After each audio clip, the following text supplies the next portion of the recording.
दोस्तों नमस्कार। कुछ स्टूडेंट की डिमांड थी कि क्लास 9th का भी लेक्चर यहाँ पर रिकॉर्ड किया जाए, तो उसी कंटिन्यूएशन में आज का जो हमारा टॉपिक है वो law of conservation of energy और स्पेशली हम फ्री फॉलिंग ऑब्जेक्ट के केस में डिस्कस करेंगे, क्योंकि इसके डेरिवेशन काफी बार एग्जाम में पूछे गए हैं और फ्यूचर में भी पूछे जाने की प्रोबेबिलिटी है। तो यहाँ पर law of conservation of energy, तो सबसे पहले यहाँ पर एनर्जी को हम डिफाइन करें तो आपको मालूम है एनर्जी क्या है, capacity to do work, capacity to do work. Energy और law of conservation of energy के बारे में डिटेल टॉपिक है, डिटेल एग्जाम में क्वेश्चन भी पूछे जाते हैं, बट यहां पर फ्री फॉलिंग ऑब्जेक्ट के केस में हमें इसको प्रूफ करना है कि ईच एंड एवरी पॉइंट पर total energy of any object constant रहती है। ठीक है, तो यहां पर एनर्जी और law of conservation of energy का ब्रीफ समरी हम यहां पर डिस्कस करेंगे। क्विकली इसको यहां पर रिव्यू करेंगे क्योंकि इसके कॉन्सेप्ट यहां पर यूज होने वाले हैं। तो एनर्जी क्या है, कैपेसिटी टू डू वर्क, किसी वर्क को करने के लिए, परफॉर्म करने के लिए जो कैपेसिटी होती है उसी को हम एनर्जी कहते हैं। उसके बाद law of conservation of energy, इसका जो स्टेटमेंट था कि पूरे यूनिवर्स में टोटल एनर्जी कांस्टेंट रहती है, मतलब एनर्जी न तो क्रिएट हो सकती है न तो एनर्जी को हम डिस्ट्रॉय कर सकते हैं। One form of energy another form of energy में केवल कन्वर्ट की जाती है। ठीक है, ये इसका शॉर्ट समरी था। कहने का मतलब जैसे हमने यहाँ पर इलेक्ट्रिकल एनर्जी को कन्वर्ट किया, इलेक्ट्रिकल एनर्जी को हमने शॉर्ट में ई से रिप्रेजेंट किया। इलेक्ट्रिकल एनर्जी को हम मैकेनिकल एनर्जी में कन्वर्ट कर सकते हैं, मैकेनिकल एनर्जी। और इसका जो एग्जाम्पल है, इसके एग्जाम्पल की बात करें तो जैसे ही हम स्विच को ऑन करते हैं हमारा फैन ऑन हो जाता है, तो स्विच के वायर में, वायर के थ्रू करंट फ्लो हो रहा है और करंट से हमारा फैन, गीजर या कूलर ऑन होते हैं। तो जो भी एप्लियंसेज हैं वो क्या है, मैकेनिकल डिवाइस है। ठीक है, इलेक्ट्रिकल एप्लियंसेज हैं बट डिवाइस मैकेनिकल है, क्योंकि इलेक्ट्रिकल एनर्जी से वो ऑपरेट होता है। ठीक है, और मैकेनिकल का मतलब वहां पर मैकेनिकल पार्ट्स लगे होते हैं। जैसे फैन की बात करें तो ये एल्युमिनियम का बना होगा, एल्युमिनियम के ब्लेड्स होते हैं, एल्युमिनियम की रॉड्स होती हैं, बेयरिंग होंगे, वाइंडिंग होंगी। ठीक है, तो इलेक्ट्रिकल एनर्जी से हमने मैकेनिकल एनर्जी में कन्वर्ट किया और इसका हमने एग्जांपल लिया operating the fan, operation of fan. ठीक है, जरूरी नहीं operation of fan, geyser, motor, washing machine, कुछ भी हो सकता है। इसका अदर एग्जांपल क्या है, मैकेनिकल एनर्जी को हम इलेक्ट्रिकल एनर्जी में भी कन्वर्ट कर सकते हैं। इसके बाद जैसे जनरेटर है, तो जनरेटर क्या है, इसमें मैकेनिकल कंपोनेंट लगे हैं, उसकी बॉडी होगी, किसी मटेरियल की बनी होगी, उसमें शाफ्ट होता है, उसके अंदर मैग्नेट्स होते हैं। ठीक है, ये सब क्या है, मैकेनिकल कंपोनेंट है। तो मैकेनिकल एनर्जी को हमने किसमें कन्वर्ट किया, इलेक्ट्रिकल एनर्जी में। आपको मालूम है कि जनरेटर जब ऑन होता है तो हमें इलेक्ट्रिकल एनर्जी प्रोवाइड करता है। तो यहाँ पर डिफरेंट टाइप ऑफ एग्जाम्पल्स हैं। इसके बाद एक एग्जाम्पल की बात करें तो कैंडल लाइट जब बर्न होती है तो वहां पर केमिकल एनर्जी कन्वर्ट होती है किसमें, लाइट एनर्जी में। तो ऐसे वेरियस एग्जाम्पल्स आपके सिलेबस में हैं। तो यहाँ पर कंजर्वेशन का मतलब क्या हुआ कि हमने इलेक्ट्रिकल एनर्जी को मैकेनिकल में कन्वर्ट किया, डिस्ट्रॉय नहीं किया, हमने डिस्ट्रॉय नहीं किया। सिमिलरली मैकेनिकल एनर्जी को हमने इलेक्ट्रिकल एनर्जी में कन्वर्ट किया, डिस्ट्रॉय उसको नहीं किया। ठीक है, तो इसी को बोलते हैं law of conservation of energy. Energy can neither be created not destroyed, only we can transform one form of energy into another form of energy. ठीक है, तो टोटल एनर्जी कांस्टेंट होती है, यूनिवर्स की टोटल एनर्जी कांस्टेंट होती है। इसका मतलब एनर्जी को हम टू कैटेगरी में डिवाइड कर सकते हैं। First is kinetic energy and second is potential energy, kinetic and potential energy. तो टोटल एनर्जी क्या होगी, total energy is equal to kinetic energy plus potential energy. तो टोटल एनर्जी पूरे यूनिवर्स की कांस्टेंट होती है, ये तो हमें मालूम है, लेकिन वो चीजें हमें फ्री फॉलिंग ऑब्जेक्ट के केस में प्रूफ करना है। ठीक है, मतलब काइनेटिक और पोटेंशियल का जो समेशन है, जब कोई ऑब्जेक्ट फ्रीली फॉल कर रही है उस समय भी वो कांस्टेंट होगा, सेम होगा, वो हमें प्रूव करना है। तो सबसे पहले क्या करेंगे, फ्री फॉलिंग ऑब्जेक्ट कैसा होता है, सपोज करिए ये बॉल है, ठीक है, और ये क्या है, ग्राउंड, ये आपका ग्राउंड लेवल है। सपोज करिए ये पेन है, ठीक है, पेन को जब हम इस तरह से ड्रॉप करेंगे तो ये क्या है, फ्री फॉल इसको कहते हैं। फ्री फॉल का मतलब हमने कोई एक्सटर्नल फोर्स नहीं लगाया, हमने कोई एक्सटर्नल फोर्स वहां पर नहीं लगाया, ऑब्जेक्ट अपने आप नीचे की तरफ आती है। लेकिन कोई एक्टिविटी अपने आप तो होती नहीं। न्यूटन का फर्स्ट लॉ क्या था, जब तक कि हम बॉडी पर एक्सटर्नल फोर्स अप्लाई नहीं करेंगे बॉडी में कोई भी स्टेट चेंज नहीं होगा। स्टेट चेंज का मतलब रेस्ट से मोशन या मोशन से रेस्ट, बॉडी की स्टेट में चेंजेस नहीं होने वाले जब तक कि कोई एक्सटर्नल फोर्स वहां पर अप्लाई न हो। तो जब एक्सटर्नल फोर्स अप्लाई नहीं हो रहा है तो बॉडी को हमने यहाँ पर होल्ड पे रखा हुआ है, जब हम इसको अनहोल्ड करते हैं तो नीचे की तरफ आता है। तो कौन इसको अपनी तरफ पुल करता है, अर्थ। अर्थ उसको अपनी तरफ पुल करता है, कैसे, ग्रेविटेशनल फोर्स से। और ग्रेविटेशन का एक चैप्टर आपके सिलेबस में भी है, ठीक है। तो ये बॉल फ्री फॉल हो रही है, मतलब ग्रेविटेशनल फोर्स के कारण ये नीचे की तरफ आ रही है। जब भी फ्री फॉल या फ्री मूवमेंट का यूज होगा आपको समझना है कि वहां पर ग्रेविटेशनल फोर्स की बात की जा रही है। बॉडी यहां पर है, नीचे की तरफ आ रही है इस तरह से, और इसकी फाइनल पोजीशन कहां पर है, इस ग्राउंड पर है, ठीक है। बॉडी को अभी हमने होल्ड पर रखा हुआ, जब हमने होल्ड पर रखा बॉडी कैसी है, रेस्ट है, स्टेशनरी कंडीशन में है। जब स्टेशनरी कंडीशन में होगा यहाँ पर कोई वेलोसिटी नहीं होगी, इसका मतलब बॉडी की, देखिए वेलोसिटी क्या होती है, initial velocity, final velocity. Newton के जितने भी इक्वेशन हमने देखे वो क्या थे, v equal to u plus a t, है ना, यहां पर लिख सकते हैं v equal to u plus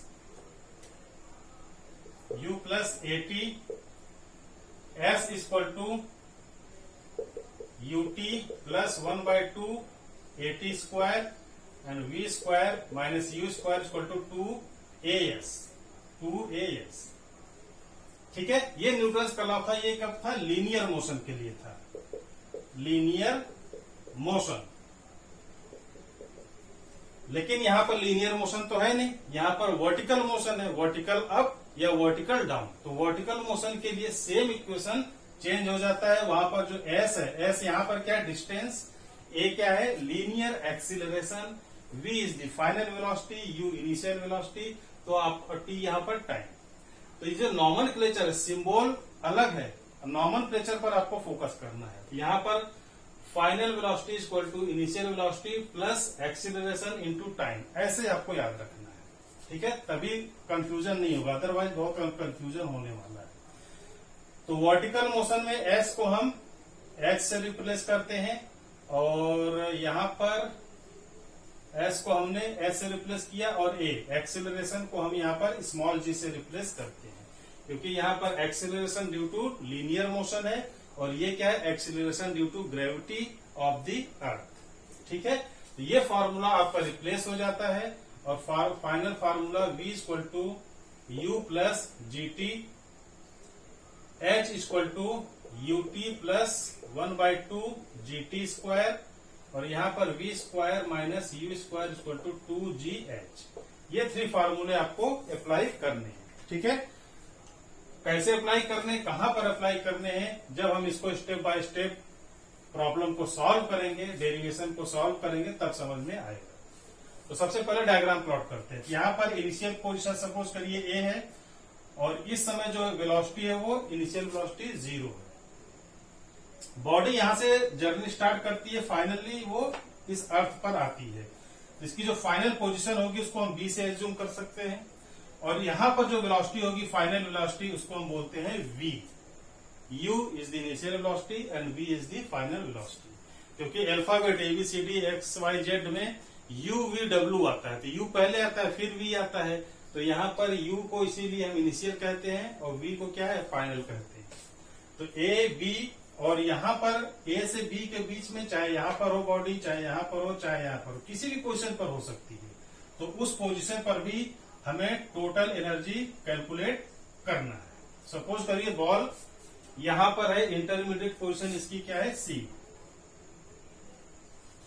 ठीक है, यहां भी कोई ना कोई वेलोसिटी होगी। सपोज करिए इसकी वेलोसिटी v1 है। अब देखिए बॉल यहां से जर्नी स्टार्ट करती है, यहां पर आती है, उसमें कुछ हाइट होगा, वो हाइट हम एज्यूम करते हैं स्मॉल h। इसको हमने s से रिप्रेजेंट किया। बॉल यहां से जर्नी स्टार्ट होती है, पहले यहां पर आएगी, इसके बाद यहां पर आएगी, तो यहां से यहां तक आती है तो कोई ना कोई डिस्टेंस ट्रेवल करेगी। वो डिस्टेंस क्या होगी, यहां से हम इसको एज्यूम करते हैं s, ठीक है। और यहां से यहां पर s जरूरी नहीं है, h1 h2 a b c d x y z कुछ भी आप एज्यूम कर सकते हैं। और यहां से यहां तक की जो हाइट होगी वो क्या होगी, ये हाइट मालूम है, ये भी मालूम है, तो इसका जो डिफरेंस होगा वो ये वाली हाइट होगी। इसको हम लिखेंगे h माइनस s। यहां तक तो कोई डाउट नहीं होना चाहिए, सिंपल डायग्राम है, सिर्फ आपको समझना है ए पोजीशन, बी पोजीशन और सी पोजीशन क्या होती है वो आपको समझना है। अब देखिए हमने क्या बात की, total energy each and every point पर कांस्टेंट हो, मतलब काइनेटिक और पोटेंशियल का समेशन हमें यहां पर कैलकुलेट करेंगे, यहां पर कैलकुलेट करेंगे और पोजीशन बी पर कैलकुलेट करेंगे, और हम चेक करेंगे कि उनका समेशन कितना आता है। अगर समेशन इक्वल है, मतलब यहां पर भी यहां पर भी यहां पर भी समेशन इक्वल है, तभी हम कह सकते हैं कि law of conservation of energy free falling object के केस में भी सेटिस्फाइड होता है। अगर समेशन सेम नहीं है किसी भी पॉइंट पर, सपोज करिए यहां पर तो सेम है, यहां पर सेम नहीं है, यहां पर सेम है, लेकिन किसी एक पॉइंट पर सेम नहीं है, तब हम कहेंगे कि this is the violation of the law of conservation of energy in the case of free falling the object. ठीक है, तो फर्स्ट ऑफ ऑल हम पोजीशन ए पर कैलकुलेट करते हैं टोटल एनर्जी। तो position number A, at position या point हमें क्या कैलकुलेट करना है, काइनेटिक एनर्जी। काइनेटिक एनर्जी क्या होती है, हाफ mv स्क्वायर। m मतलब मास होना चाहिए, मास तो होगा, बॉल है, कोई भी ऑब्जेक्ट है, मास तो होगा। मास कभी भी चेंज नहीं होता है, किसी भी ऑब्जेक्ट का मास पूरे यूनिवर्स में कभी भी चेंज नहीं होता। बॉल चाहे यहां पर हो, चाहे यहां पर हो, चाहे यहां पर हो, चाहे एरोप्लेन में हो, चाहे ट्रेन में हो, चाहे मून पर हो। तो kinetic energy half mv square. तो मास तो है, वेलोसिटी नहीं है, क्योंकि हमने बॉल को अभी इस तरह से होल्ड पे रखा है, रेस्ट में है, तो वेलोसिटी 0 होगी, और 0 रखेंगे तो काइनेटिक एनर्जी 0। पोटेंशियल एनर्जी क्या होगी, mgh, यही फार्मूला है। मास कांस्टेंट है, g कांस्टेंट है, h यहां पर क्या होगा, यहां से यहां तक, h का मतलब हाइट। हमेशा जो है पोटेंशियल एनर्जी में जो h होगा, h का मतलब हाइट, पोटेंशियल एनर्जी में जो हाइट आएगी उस हाइट को हम ग्राउंड से कैलकुलेट करेंगे। कहां से कैलकुलेट करेंगे, ग्राउंड से। देखिए आपने सुना होगा बिल्डिंग की हाइट 10 मीटर है, तो बिल्डिंग की हाइट मतलब अर्थ से है। किसी पिलर की या किसी पोल की हाइट इतनी है, तो वो हाइट कहां से मेजर करते हैं, हमेशा जो फिक्स पॉइंट होता है। हाइट कहां से मेजर करते हैं, जो भी फिक्स पॉइंट है, और फिक्स पॉइंट क्या है, अर्थ। अर्थ की पोजीशन चेंज नहीं हो सकती, बाकी इसकी पोजीशन चेंज हो सकती है, यहां भी पोजीशन चेंज हो सकती है। तो हमेशा जो रेफरेंस पॉइंट लिया जाता है वो फिक्स पॉइंट लिया जाता है। और पोजीशन या यहाँ पर पोटेंशियल एनर्जी क्यों होती है, किसी स्पेशल पोजीशन के कारण। तो स्पेशल पोजीशन में जो हाइट आएगी हमेशा ग्राउंड से लेंगे, ये आपको याद रखना है, यहीं पर कंफ्यूजन होता है। और काइनेटिक एनर्जी में जो हाइट आएगी उसको हम कहां से कैलकुलेट करें। अच्छा, आप पूछेंगे काइनेटिक एनर्जी में हाइट कहां से आएगी, तो अभी आपको पता चलेगा कहां से आएगी। तो उसकी हाइट हम जो है जहां से जर्नी स्टार्ट होती है वहां से लेंगे। वहां पर काइनेटिक एनर्जी में हाइट का मतलब होता है डिस्टेंस, और पोटेंशियल एनर्जी में हाइट का मतलब हाइट होता है। सिंपल याद रखना है, काइनेटिक एनर्जी में हाइट का मतलब डिस्टेंस ट्रेवल्ड। डिस्टेंस ट्रेवल्ड, यहां से यहां तक की ट्रेवलिंग कितनी हुई, s, तो आपको यहां पर s रखना है। लेकिन हाइट की बात करें तो h होगा। ठीक है, ये सिंपल सा कॉन्सेप्ट याद रखना है। तो काइनेटिक मालूम हो गया, पोटेंशियल मालूम हो गया, तो टोटल एनर्जी क्या हो जाएगी, टोटल एनर्जी एट ए, EA दोनों का समेशन, तो 0 प्लस mgh, तो ये क्या हो जाएगा, mgh। This is the question number 1। ठीक है, सिंपल था। पोजीशन सी की बात करें, एट पॉइंट सी, क्या कैलकुलेट करना है, काइनेटिक एनर्जी पहले कैलकुलेट करते हैं। क्या होता है, हाफ एम वी स्क्वायर। ठीक है, मास मालूम है, मास मालूम है, वेलोसिटी नहीं मालूम, 1/2 तो कांस्टेंट है।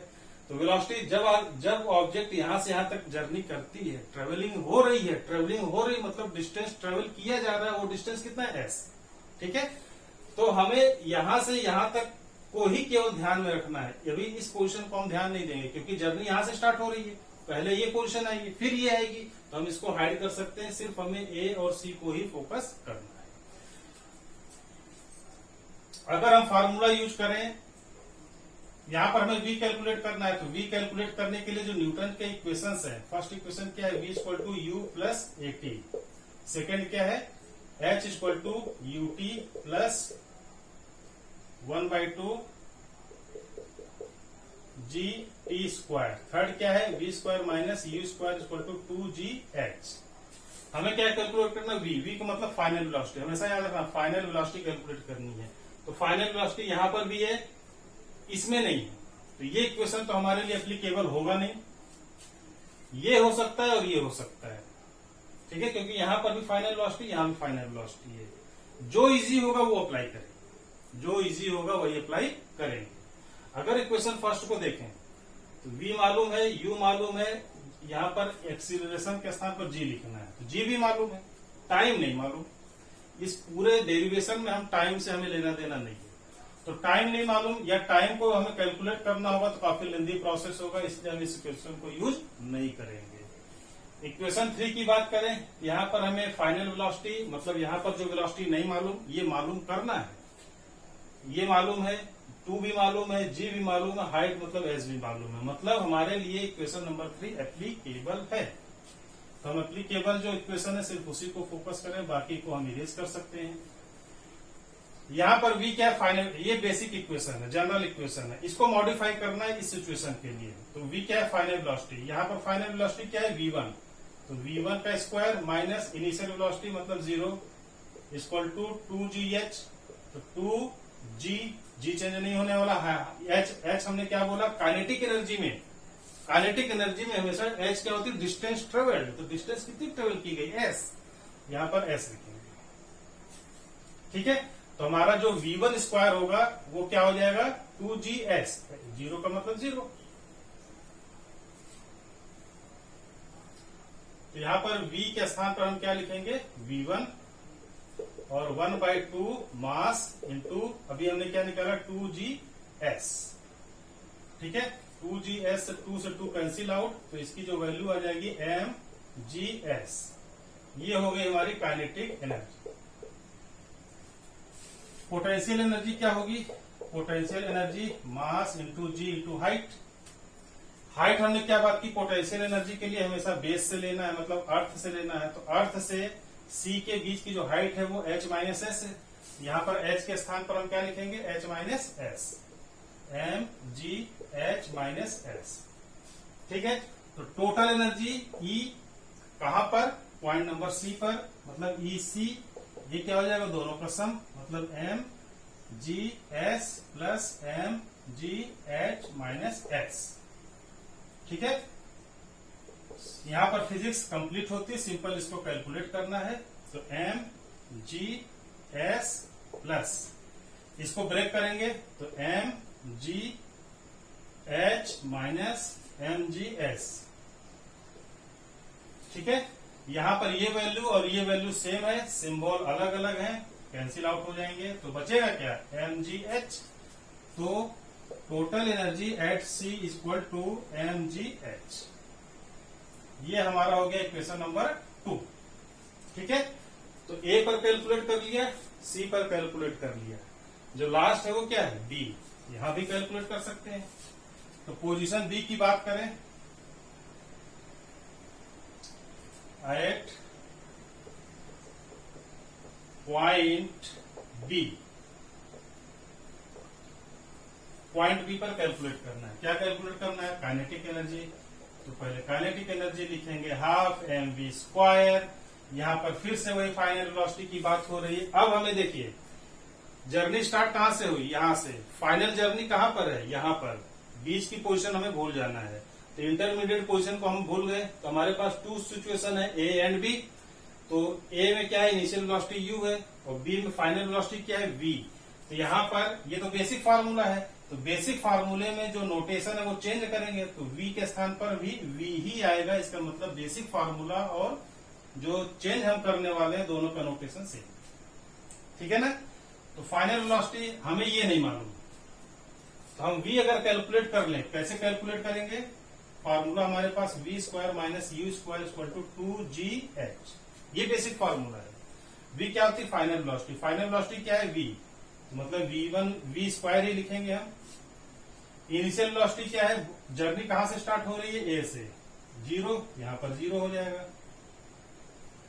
इक्वल टू 2gh, हाइट का मतलब इनिशियल पोजीशन और फाइनल पोजीशन। तो ए और बी के बीच की जो डिस्टेंस है, हमने क्या बात की, काइनेटिक एनर्जी में हमेशा डिस्टेंस ट्रेवल्ड ही उसकी हाइट होगी। डिस्टेंस ट्रेवल, काइनेटिक मतलब मोशन, मोशन हो रहा है मतलब डिस्टेंस ट्रेवल हो रहा है।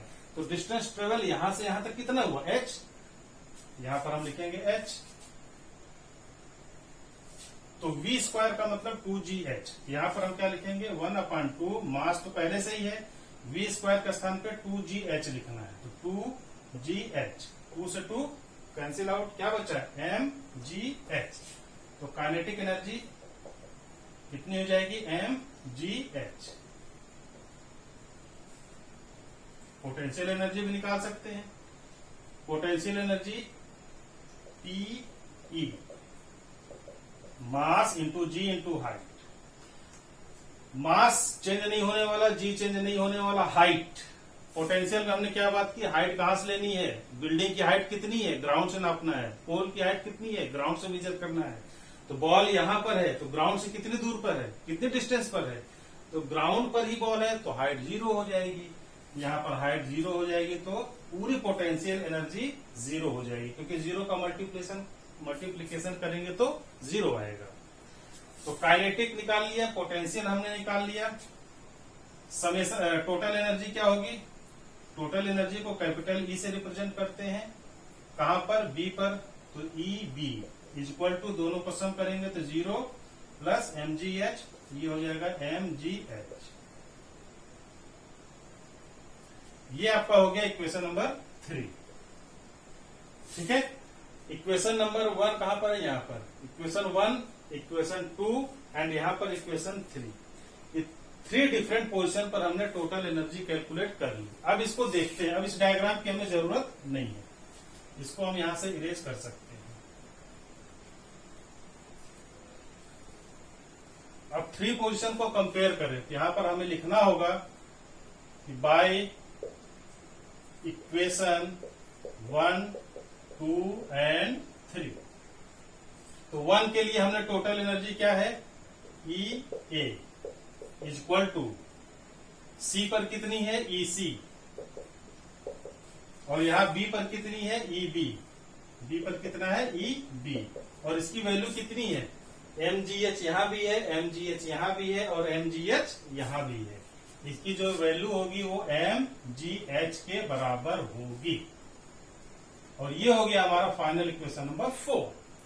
तो इस तरह आपको एग्जाम में लिखना होगा कि इक्वेशन 1, 2, 3 को जब कंपेयर करते हैं तो टोटल एनर्जी पोजीशन ए पर, पोजीशन सी पर और पोजीशन बी पर, ये इनिशियल पोजीशन है, ये फाइनल पोजीशन है, और ये इंटरमीडिएट पोजीशन है। इंटरमीडिएट मतलब किसी भी पॉइंट पर पोजीशन हमने एज्यूम कर लिया, वो कांस्टेंट है mgh। Hence free falling object के केस में भी law of conservation of energy satisfy होता है, ठीक है। ये हमने प्रैक्टिकली इसको प्रूफ कर लिया डेरिवेशन के बेस पर। जब फ्री फॉल कोई ऑब्जेक्ट होता है, याद रखिए, जब भी कोई फ्री फॉलिंग ऑब्जेक्ट होता है तो फ्री का मतलब कोई भी ऑब्स्ट्रक्शन वहां पर नहीं होना चाहिए। जैसे इस पेन को हमने ड्रॉप किया, इस तरह से हमने अभी जो फोर्स लगाया उस पर इस हैंड से फोर्स लगाया इसको होल्ड करने के लिए, तो हमने एक्सटर्नल फोर्स कौन सा है, होल्डिंग फोर्स।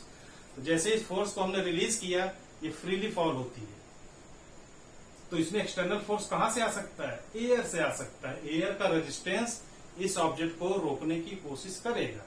तो इस डेरिवेशन में, इस पूरे डेरिवेशन में हम एयर के रेजिस्टेंस को नेग्लिजिबल एज्यूम करते हैं। तो ये आपको लिखना पड़ेगा एजम्पशंस में। एजम्पशंस क्या है? नो एयर, या हम इसको लिखेंगे एज्यूम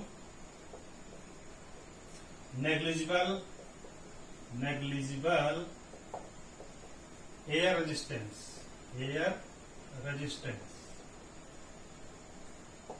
ठीक है, एयर का रेजिस्टेंस हम यहाँ पर नेग्लिजिबल मानते हैं। तो इस तरह से डेरिवेशन एग्जाम में आए भी है पहले भी, फ्यूचर में भी आने की प्रोबेबिलिटी है। और इसके बेस पर न्यूमेरिकल प्रॉब्लम भी बहुत पूछे जाते हैं। जो डिफिकल्ट लेवल के न्यूमेरिकल प्रॉब्लम पूछे जाते हैं वो इस डेरिवेशन के बेस पर ही पूछे जाते हैं। ठीक है, तो आपको बहुत सावधानी इसको प्रैक्टिस करनी है ताकि आप एक्यूरेटली एग्जाम में इसको लिख सके। और इसके बाद हम नेक्स्ट टॉपिक के साथ आपके साथ फिर प्रस्तुत होंगे। और अगर आप चाहते हैं कि कोई टॉपिक हम यहाँ पर लेकर आए तो आप उसको कमेंट बॉक्स में लिख सकते हैं।